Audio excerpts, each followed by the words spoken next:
जी अस्सलाम वालेकुम my dear students, कैसे हैं आप। उम्मीद है बेटे आप सब ठीक होंगे एंड वेलकम टू एवरीबॉडी। जी बेटे, आज हमारा जो रिमेनिंग टॉपिक था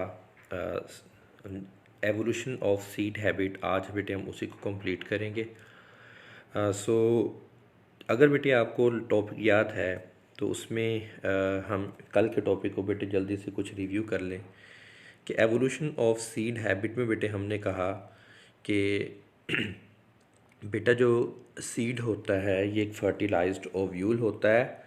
और जो फर्टिलाइज्ड ओव्यूल होता है बेटे, बेसिकली वो ओव्यूल होता है, और ओव्यूल जो है बेसिकली वो किससे बनता है बेटे, मेगास्पोरेंजियम से बनता है। तो मेगास्पोरेंजियम से एक ख़ास मेगास्पोरेंजियम जिसके इर्द गिर्द इंटेगोमेंट्स या हिफाजती गुलाफों में अच्छे तरीके से वो टाइटली बंद हो, पैक हो, तो ऐसा जो इंटेगोमेंटेड मेगास्पोरेंजियम होता है वो ओव्यूल कहलाता है। और जब ओव्यूल जो है ये मेल गैमेट्स को एक्वायर कर लेता है तो फिर ये सीड बन जाता है।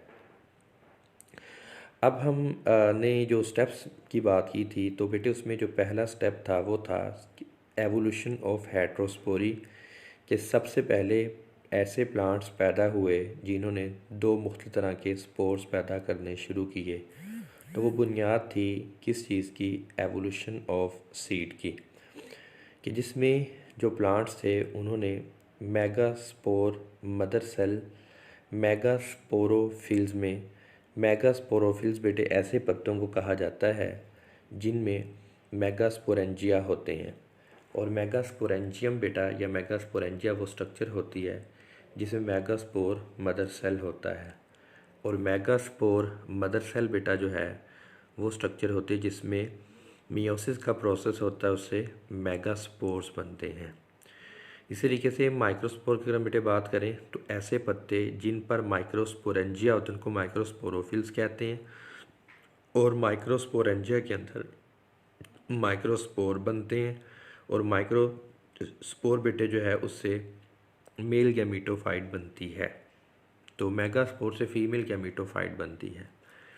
बेटे दूसरा स्टेप था retention and germination of megaspore within megasporangium, कि जिस स्ट्रक्चर में मियोसिस के प्रोसेस से मेगास्पोर बना और वो बनने के बाद उसी के अंदर रहता है, उधर ही जर्मिनेट करता है। फिर उसी स्ट्रक्चर में जिस मेगास्पोरेंजियम में मेगास्पोर मदर सेल रहे, ठहरे, उधर ही जर्मिनेट किए, उसके इर्द गिर्द कुछ इजाफी गुलाफ प्रोटेक्टिव लेयर्स बन जाती हैं जिसको हम इंटेगोमेंट्स कहते हैं। तो तीसरा स्टेप था डेवलपमेंट ऑफ प्रोटेक्टिव लेयर्स।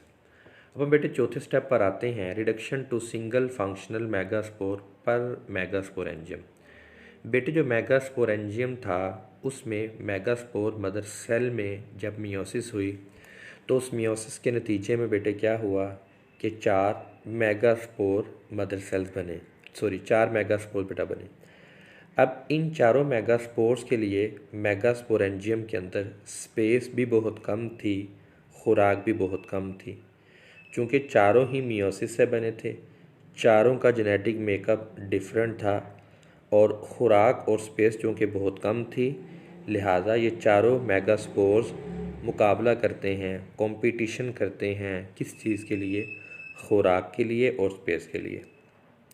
अब इनमें से चारों में से बेटे वो वाला मेगास्पोर कंपटीशन को जीतता है जिसका जेनेटिक मेकअप बाकी तीनों से बेहतर होता है। बेहतर से मुराद माहौल के मुताबिक होता है, उसको खुराक भी मिलती है, उसको स्पेस भी मिलती है, बाकी तीनों मेगास्पोर ज़ाया हो जाते हैं।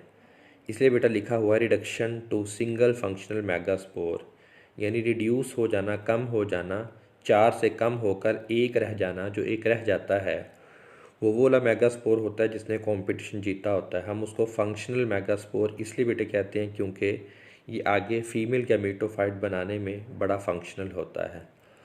ईच मेगास्पोर मदर सेल, बेटे हर मेगास्पोर मदर सेल जो है विद इन मेगास्पोरेंजियम, मेगास्पोरेंजियम के अंदर यूज टू प्रोड्यूस 4 गैमेटोफाइट। यूँ भी बेटे कह सकते हैं कि हर मेगास्पोर से 4 गैमेटोफाइट्स बनती हैं। लेकिन कंपटीशन बेटे बहुत होता है खुराक के लिए, फूड के लिए, चारों में।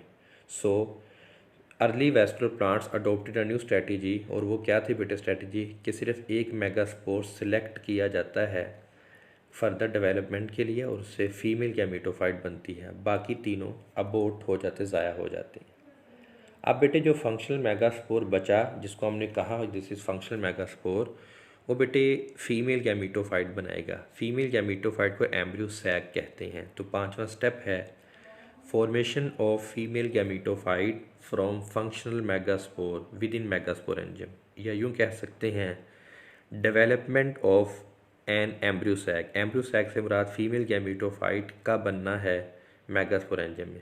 वो जो सिंगल फंक्शनल मेगास्पोर था वो मेगास्पोरेंजियम के अंदर रहा, उधर ही जर्मिनेट किया और उसने जर्मिनेशन के नतीजे में उसमें एग पर मुश्तमिल एक फीमेल गैमेटोफाइट बना जिसको हमने एम्ब्रियो सैक का नाम दिया।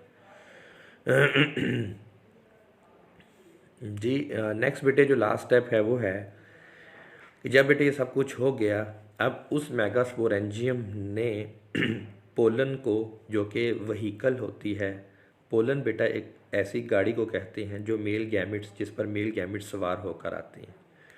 तो मेगास्पोरेंजियम या ओव्यूल अपना बेटे पार्ट जो है उसको इस तरह से चेंज करता है कि आसानी से उस पर पोलन ग्रेन, अगर वो वहीकल वहाँ से गुजरे तो वहीकल के लिए बेटा प्रॉपर एक पार्किंग होती है और उन वहीकल्स को, उन पोलन को उधर रोक लिया जाता है और ये पोलन जो है फिर यहाँ पर मेल्स गैमेट्स को या स्पर्म्स को जो है डिस्चार्ज करते हैं। When most of the structural and the functional changes leading to the development of seed habit were completed, जब बेटे बहुत सारे स्ट्रक्चरल और फंक्शनल चेंजेस जिनसे सीड की डेवलपमेंट हुई वो मुकम्मल हो गए, तो फिर आखिर में बेटा एक स्टेप हुआ, वो क्या था, मेगास्पोरेंजियम यानी ओव्यूल जो था बेटे, अब वो इंटेगोमेंटेड भी हो गया, इंडेहिसेंट हो गया और वो स्पोरोफाइट से परमानेंट अटैच हो गया। इसका जो डिस्टल एंड था बेटा, डिस्टल एंड कहते हैं जो इसका दूसरा एंड होता है, प्रोक्सिमल पहला एंड, डिस्टल एंड।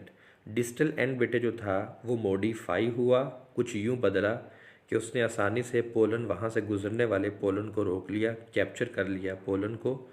पोलन बेटे क्या होते हैं, वो वाले माइक्रोस्पोर होते हैं जिनमें मेल गैमेटोफाइट होती है।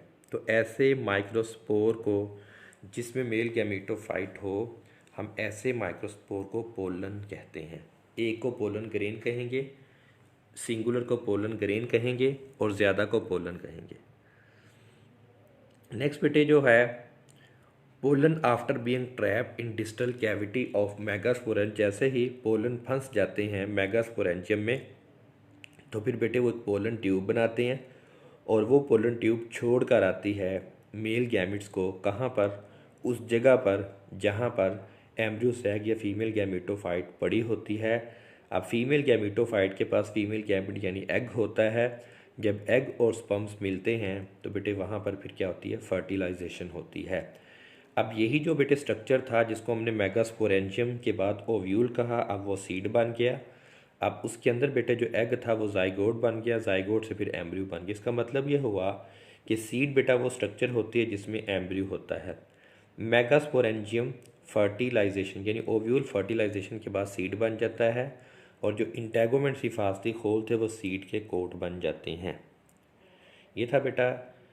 अब लास्ट में बेटे जो सीड है इसकी इम्पोर्टेंस क्या है, ये सीड बेटे जो है ये खुश्क माहौल में एम्ब्रियो बेटे जो है जो कि सीड के अंदर होता है, इसको मैक्सिमम प्रोटेक्शन प्रोवाइड करता है। जैसे भी खुश्की के हालात हों, खुश्की पर बेटे नामसाइद हालात हों, टेम्परेचर मुनासिब ना हो, पीएच मुनासिब ना हो, वाटर बेटे ना हो, खुराक ना हो, तो ये सारी कंडीशंस अनफेवरेबल रहती हैं।